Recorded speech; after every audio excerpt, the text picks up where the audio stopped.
So trying to make a video about a bicycle when you have a sprained leg is kind of hard, but I'm trying to make consistent content.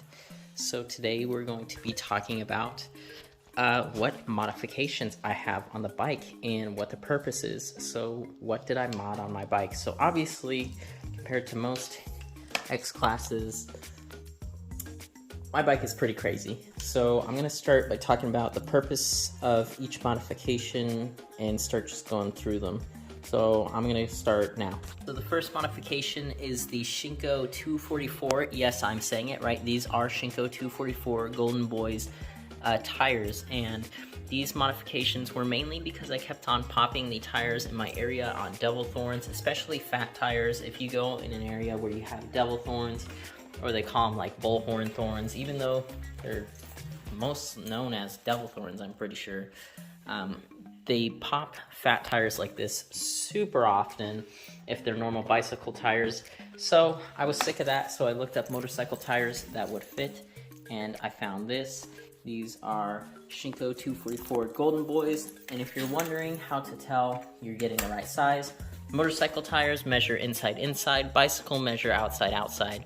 So that means for a motorcycle, they're going to measure the inner part of the rim, so 3 inches, by the inner part of the outside of the rim, so 16. So 16 by 3. So this is a 16 by 3 tire, Shinko 244 R Golden Boy, and that's what those are. These are enduro tires, and they work really well. I'll put a video of me riding through dirt recently.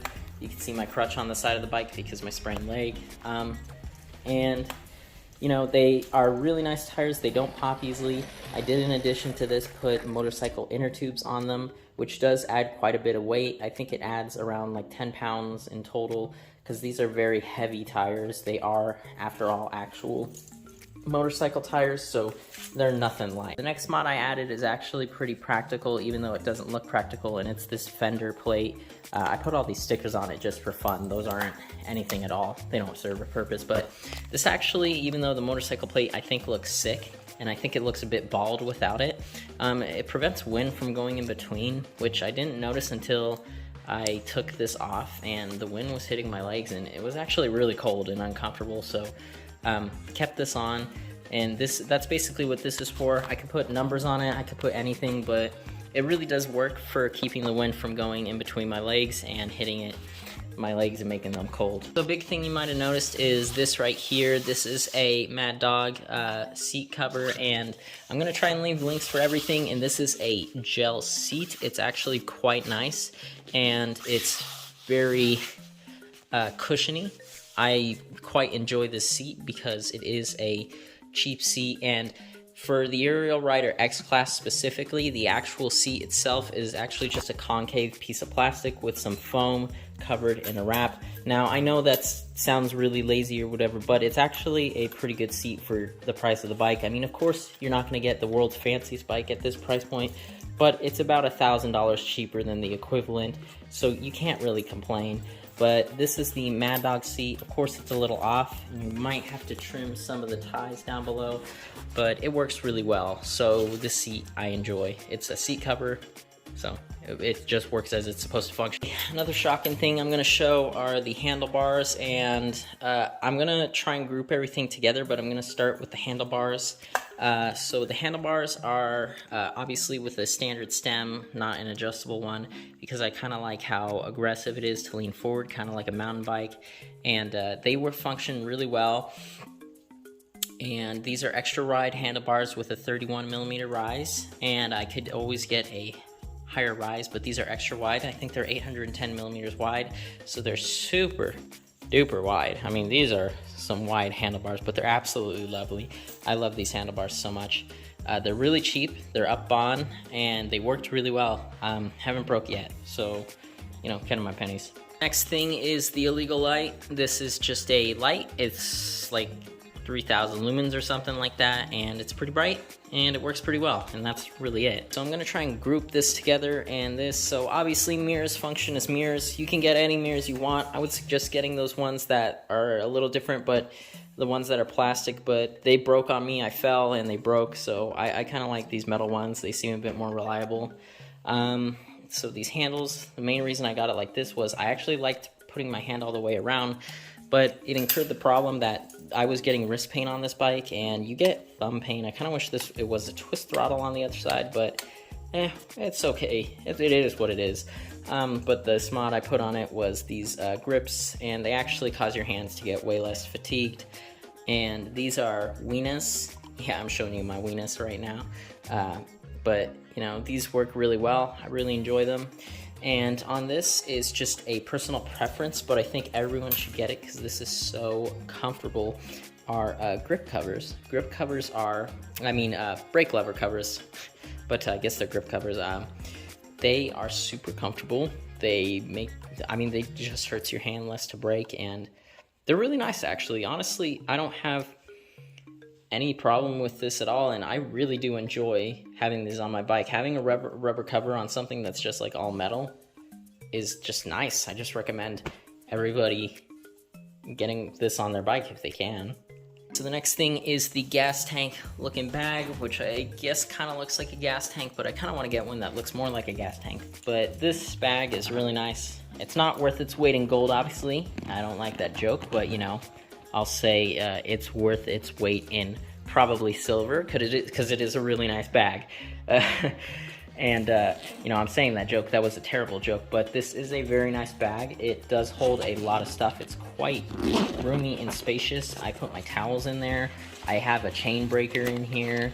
I have a little, the rest of the chain in there just in case I need to add the link.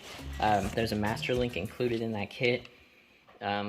What else? I can't think of too much else. There's a lock in there. I mean, it's really big, it's really messy right now, but this works super well for what I need to do.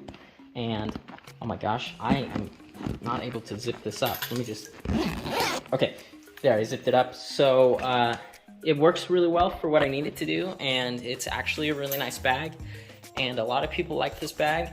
This is an Anmalu bag, and it's a cheap Chinese bag. I think it's like $25 or $30, but relative to the other bags, which can be like the same price and be tiny, this one's really worth it. It's definitely way better than the other ones. Not terrible, really good. In my terms of rating, I'll give this a, let's just say I'll give it like an 8 out of 10 because I wish it had rigid sightings, but it's almost a perfect bag. It's really close to being perfect. Okay, so the next thing I have is this D&M burner shock. So this is one of the cheaper shocks. Of course, Fox makes an equivalent, but their equivalent costs around 300 bucks.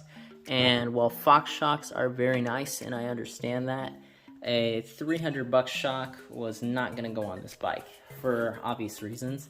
That would be a huge portion on this bike. So this shock probably cost about 100 bucks. It's not too bad. You have to take off the spring, which it comes with a 550 pound spring, just like the other bike. And somebody commented the other day about how, well, physically, if you're going down at a speed, it's what is it? Speed times velocity. No, it's speed times weight or something like that, and you multiply it by the speed. But the problem is that you have to understand at the physics of this shock being soft and all that is different, because on a mountain bike, while that might be reasonable, this is not the same geometry. This is at almost a 45-degree angle, and if you do the math, and I did the math before, a 550 pound shock to actually get it to compress 2 inches, and per inch of movement, the weight increases nearly by twice as much. So for a 500 pound shocks, if you move it and you compress it about an inch, you're going to need about 1,000 pounds of pressure to compress that next inch. So for me, it just didn't really make sense to keep the heavy shock on it.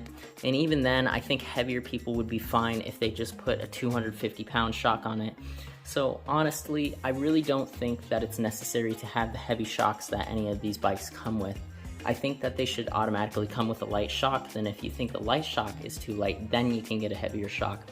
I just don't understand why bicycle companies feel the need to put heavier shocks on before lighter shocks, because let's face it, most of the people riding are not going to be very, very heavy, because you're going to wear out the bike motor and the parts. And I'm not saying offense to anyone like that, but in all honesty, I just think that having a 500-pound shock is kind of ridiculous, especially at the angle that this fork is, which is like this, because you see on mountain bikes it compresses, and the shock is almost at a parallel angle, or it compresses in a way to where it has knuckles to compress especially. I'm going into a bunch of different things. Either way, replace the shock, get a lighter one. Even if you're heavier, it's gonna feel a lot better. I guess this is gonna be a pretty quick video. There's not too many things that I did that are too crazy to the bike, but I'm gonna just explain some of the final things, like this. This is a Top Trek horn. It lasts months on one charge, so you don't have to worry about taking it off all the time, but when you do take it off, you have to charge it. It takes like 4 hours or 2 to 4 hours to charge. I don't remember, not too long, but I only charge it once every few months. I haven't gotten around to charging it, even though I should, and it has this little string that pops around, and super duper nice. Really love it. It's a really great string. And another thing I forgot to mention, this Amalu bag doesn't quite fit on the A-frame that goes on it, because the bike kind of goes like that towards the stem. So you just have to use some bungees or something to wrap it around or fix it. It's not the biggest deal. I don't think it's too bad. Besides, you know, you having to do some little modifications.